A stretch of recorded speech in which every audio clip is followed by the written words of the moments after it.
Hey everybody, welcome back to my channel. My name is Kristen and this is Simply DIY Gardening. Today we are in my garden shed. Today I'm going to be sharing 7 basic seed starting supplies that you need just to get started with seed starting indoors before your gardening season shows up. This is all preference. You can make it as easy as you want, or you can make it as complicated and difficult as you want. Currently, like the beginning of February, and I think it's like 29 degrees outside, so it's a little cold. That's why I got my hat on. I have to be out here to show you some of my seed starting stuff that I have stored out in the shed, and then we'll go back inside to the basement where I have some other stuff I want to share with you. The first thing I'm going to talk about is soil. So obviously, if we want to backtrack a little bit, you need seeds.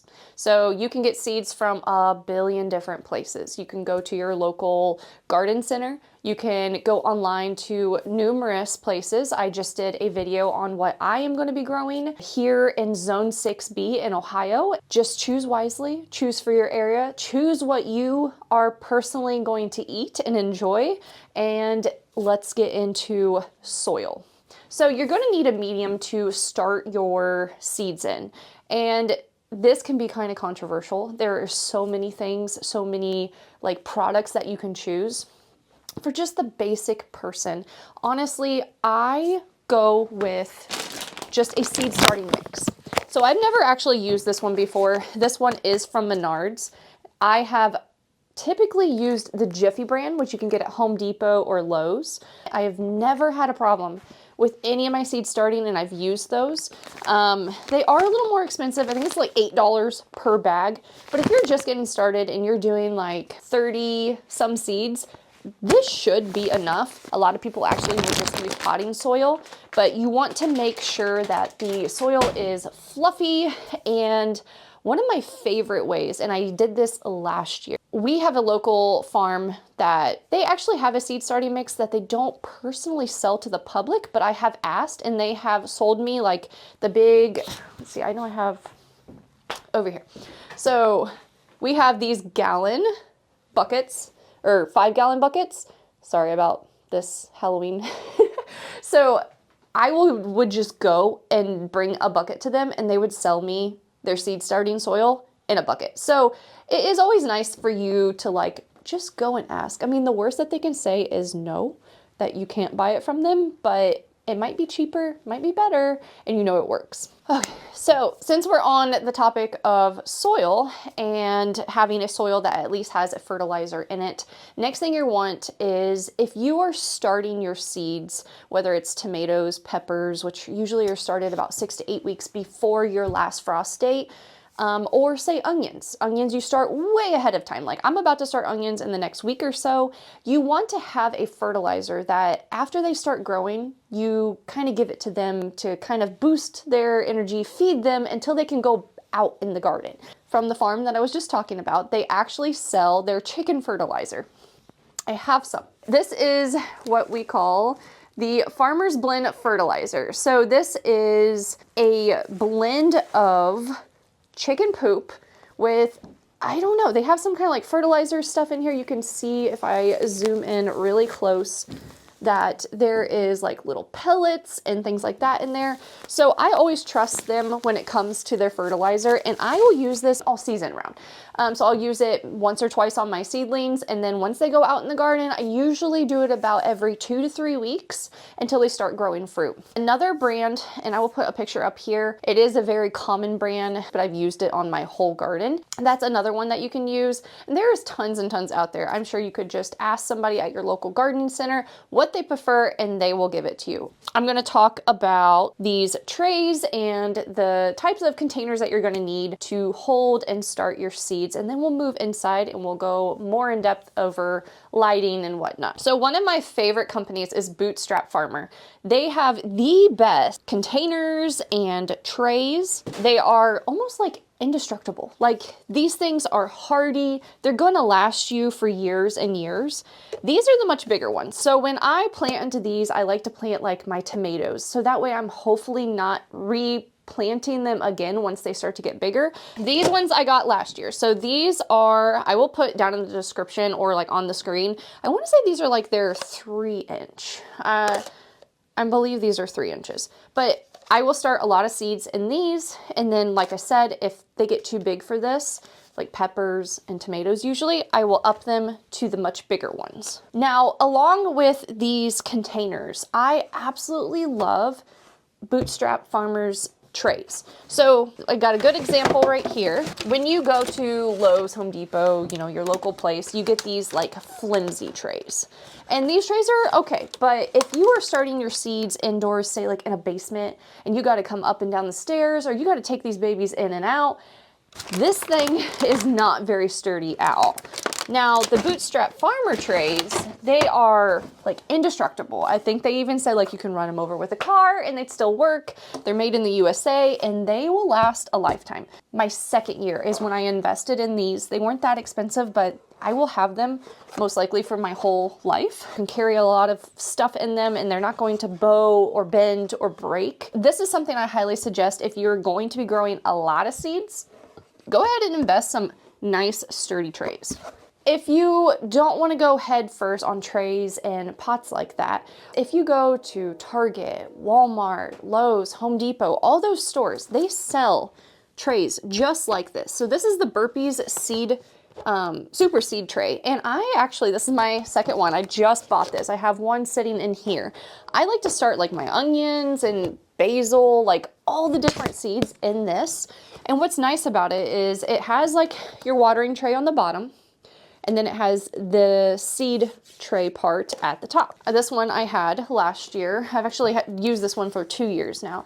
What's nice is when you put your medium, your soil in here and your seeds, and you're ready to up pot it, or you're ready to put it out in the garden, you just gotta press on this little bottom and it pushes the soil block out. This is their extra large cell one. It comes with 16 of them. They actually have smaller ones and they have much bigger ones. And honestly, I tell people this is a very nice, inexpensive one to start out with. I highly suggest it. So this kind of looks like a greenhouse kit. I will put some pictures and stuff up here. I've bought them in the past. You've probably seen them. And they have like this cardboard looking thing that goes inside these trays. But one thing I want to suggest is never plant them inside your garden. It will say on the container like, oh, this decomposes in the garden over time and whatnot. What I have found that has happened, they do not decompose. I have come to the end of a garden season and gone out in the garden and like pulled up plants or been digging around and found these cardboard inserts. I don't know if they're really cardboard, but that's what they look like. A lot of the time your seeds will get root bound because the roots cannot push through that cardboard material. So if you're going to use them, which I think it's personally really fine to use them, just never plant them out in the garden. When I use those, I always end up just like ripping them apart and tearing them off and then planting the dirt part in. Okay, so now we are inside my basement. This is where I keep my seed starting shelf. I will show you in a minute. I'll take you off the tripod, kind of show you the actual room and what it looks like. I usually go back and forth. Like sometimes I start seeds down here in the basement. It's easy, it's nice. But then a lot of the time I like to start them upstairs. Only thing is that this shelf has to live upstairs in our main area for months, it seems like, and it just kind of takes over our space. The reason I like starting the seeds upstairs versus sometimes down here is when you get towards the end of starting your seeds, and if you guys want a full in-depth of the ins and outs of starting seeds indoors, let me know down in the comments below and I can share that with you. But you have to like acclimate them to the outdoors. So when they're in the basement, you kind of have to add an extra step because they've never seen the actual sunlight. And that was one thing that I hated, is mainly carrying them up and down the stairs. And that's why I invested in those Bootstrap farmer trays. Let's get into the next 3 items that are on the list. You are going to need a heat mat. So this is some of the heat mats that I have. I have this one, and then I have a whole bunch up here. Like there is, I think 3 or 4 of them up here, heat mats. I will link them down below from Amazon. I bought like a pack on Amazon, and then I bought some of these ones from Lowe's, I believe it was. And I'll share like a picture of like the very first time I started seeds, like my little seed haul that I had. And this was one of the things that I picked up from Lowe's. Now, these are good ones. I like this brand. I like the seed mat. It's perfectly fine. But if you're looking to save money, honestly, buying on Amazon is going to save you more money in the long run, because the convenience of buying them at Lowe's is that it's convenient. But at the same time, you can save more money usually if you just hop onto Amazon and find it that way. Along with the seed mats, you are going to need some type of light system. So if you're not ready to have a full-on shelf, which I bought this shelf from Amazon, and the shelves kind of like, they can go up and down. And then I bought these lights.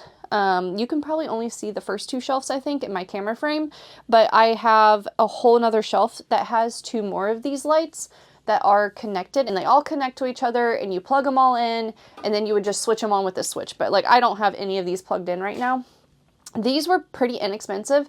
They came as a pack on Amazon, and I highly recommend them. If I can find these exact ones, I will link them down below, because they were a good investment, but at the same time, they weren't that expensive at all. I have another light that I got from Lowe's, and it is a freestanding light, and it comes with, you can already see right here, I have the stands, but it can stand on a tabletop. So like, if you're just starting one tray of seeds, that's what you wanted to start out with. Like, I think when I first started seeds, I had 2 trays, and that was it. Like, I didn't have all those big containers. I used one of those greenhouse garden kits that I was talking about, and I had that one light that I shared between them. So the last thing that is a basic need for starting seeds indoors is a fan. It doesn't even have to be anything crazy. It could be something that you already have, but it's very, very important to have some type of airflow, especially if you're going to be like starting seeds in your basement or even upstairs on your kitchen table. They need that simulation of wind. You want to strengthen their roots. You want to strengthen the body of the stem. If you grow seeds indoors and then you never put a fan on them, and then you take them outside and they all of a sudden get the wind feeling and they're whipping around, they could easily snap. It simulates more of like what their environment is going to be outside. Okay, like I said, this is kind of like my seed starting area. So this is really just a area that has like our sump and our extra drink fridge and just like a whole bunch of storage. And we have this set up right here. In the off season, this really just serves as a storage rack. So this is just kind of like my little setup and where it's at. And yeah, there's a lot of room once everything's kind of cleaned up. Well, that is the end of my video. That is just 7 basic things that you need to start seeds indoors. None of, you know, the high-tech things. Like, you don't have to go really big into it. If you're just getting started, or you just really want to have the bare minimum of items, that is what you need. I hope this helped you. If you want more information on starting seeds indoor, or you want to see me start some seeds, please comment down below and I can do future videos on that next time. So I will see you guys later. Bye.